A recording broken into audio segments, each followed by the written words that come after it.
You're listening to the Three Pillars of Success, a podcast that inspires people of all walks of life to gain perspective on what it means to succeed. My name is Geraldine Convento, and I'm best known for entrepreneurship, my skills in web presence, and SEO. Thanks for listening. Enjoy the show. Hey y'all, how you doing? This is the Three Pillars of Success podcast, and I am your host, Geraldine Convento, and today I'm really excited to have my special guest, Trace Reddick. Welcome. Hey, thanks for having me here. Awesome. Well, I'm really glad that you accepted my invitation. So today we're going to keep it really simple because we want to know what your three pillars of success are. But before we get into that, who are you, where are you from, and what do you do? My name is Trace Reddick. I currently live in Denver, but I've lived all over the country, starting in California where I was born, and most recently Pensacola Beach, Florida. And what I do is I currently work in our family business. It's been around for about 20 years, and we facilitate cash flow solutions for small businesses, family businesses, by converting their unpaid invoices into cash. And so in that way, we're able to help our clients overcome a lot of obstacles pertaining to staying power in the marketplace and their ability to cover costs so that they can continue to grow and hopefully move on to a less expensive service like a line of credit from your local bank or something like that. Sounds awesome. It's a good business. I like it. Cool. I never thought I would.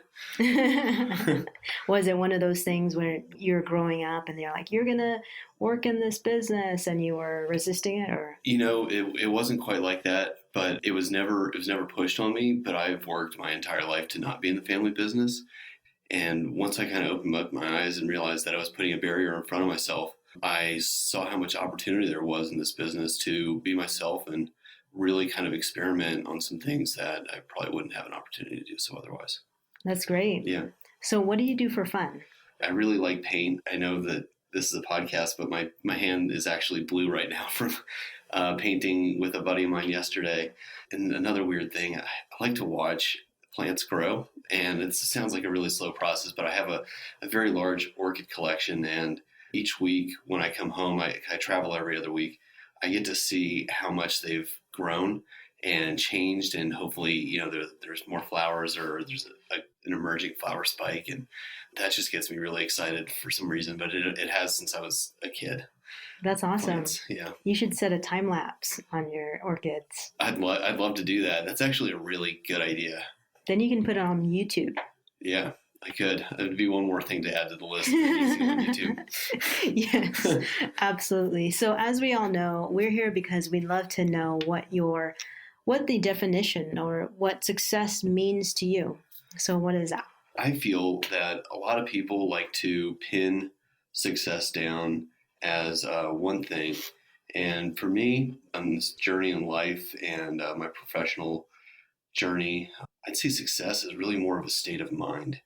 It's a state of mind because overcoming of any kind of barrier can lead to that feeling of success.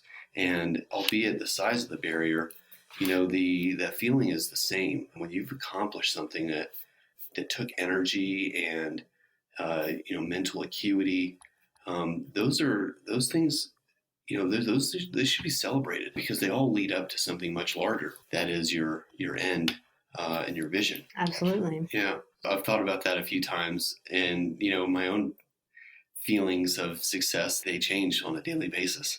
One day I go from feeling like a failure, and the next day nothing might have happened at all, but I feel like a success. And sometimes you have to put on a face and project it to the world, and that in turn, I believe, can also really kind of manifest success. Awesome. So what are your three pillars of success? Well, I think the most important one is vision.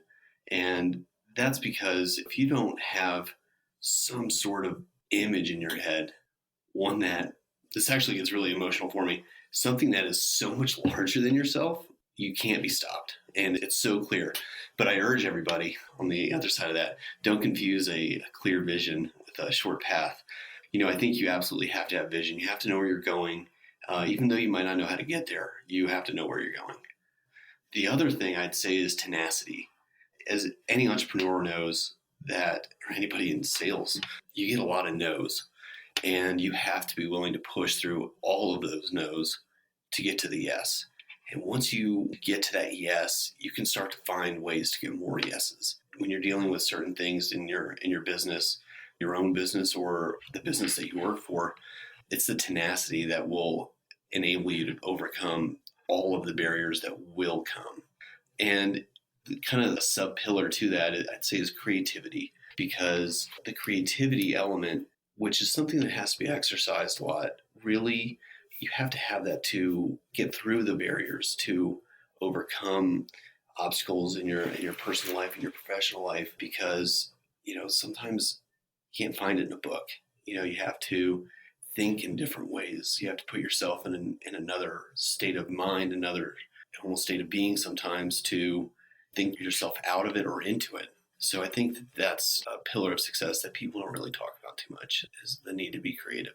Absolutely, especially because some people don't even consider themselves to be creative. Yeah, myself one of them, and I think some people would call me creative. So earlier you mentioned tenacity. Do you have any techniques for building tenacity for those who don't already have that quality? I would say the technique is going to be kind of where some of that creativity comes into play. But for me, it's a principle, and that's that I refuse to accept no for an answer. And that doesn't have to be from a single person. Let's just say I'm making a sales call or trying to get an idea out into the world. If somebody tells me no, then that's fine. But I'm not going to stop until I get a yes. And I'm going to constantly tweak or do things, A/B testing, either formal or informal A/B testing, try to perfect that until I get that yes. And kind of like, as I mentioned before, and then I'm going to go out and see, how do I get a lot more yeses? What was it? Why did that person say yes? What was it? I always ask people when they tell me no, I thank them for telling me no, because the no is, of course you want a yes. I hate maybes, and I kind of like no's, because then I have mental clarity to put it aside and say, okay, move on, accept it and move past it, and not dwell on it. Kind of as a sidebar, there's so many clients that we think we want, but we don't really realize what it's like to do business with them. You might like them as a client, but being their client is a whole nother story. And so I like to call those situations blessings in disguise, because you don't know what you're missing. If they don't want to do business with you, why should I waste my time wanting to do business with them? 100%. And I'll probably come back to them, once I've gotten a yes, or maybe once there's a new generation of the idea, or we've developed the service and tweaked it into a certain way that's maybe more helpful to them. So, it's never dead. Like I said, I don't like no's. So has there been any roadblocks that you experience in your journey to success that you'd like to share? God, I think every day there's roadblocks. God, I think the biggest roadblocks involve personal relationships and family. And I first kind of realized this when I started my first business, which was kind of like a little hobby thing. My parents asked me, and my father especially, he's like, where is this going to get you? And I was selling little patches. It was patches at the time. I sold 1 for $3, 2 for $5 at these concerts. And he's like, where do you go with this? And I was like, there's things that are happening all around me, and there's no reason why I shouldn't be a part of it. And a few years later, I kind of shuttered the business, but I ended up buying almost a $250,000 house out of it. And that took that business farther than a lot of people ever really thought it could go, including my own self. So it was same thing when I was trying to get into the cannabis industry in Florida. I had found an opportunity, and it was crazy. But after a lot of evaluation, I saw that what we had to do was raise $30 million to buy out the existing toxic ownership, plus a $12 million capital injection, and a working capital injection. And everyone told me I was crazy. Even one of my business partners, I eventually had to say, like, hey, we're not going to be doing this together. And I think it was mutual. But people were telling me no. And it just made me want that yes even more. And when someone tells you that you're crazy or it's not going to happen, that's where I shine and really want to prove them wrong. They almost give you fuel, that type of thing. But raising that money was very, very difficult. And in the end, it actually blew up. a much larger company came in.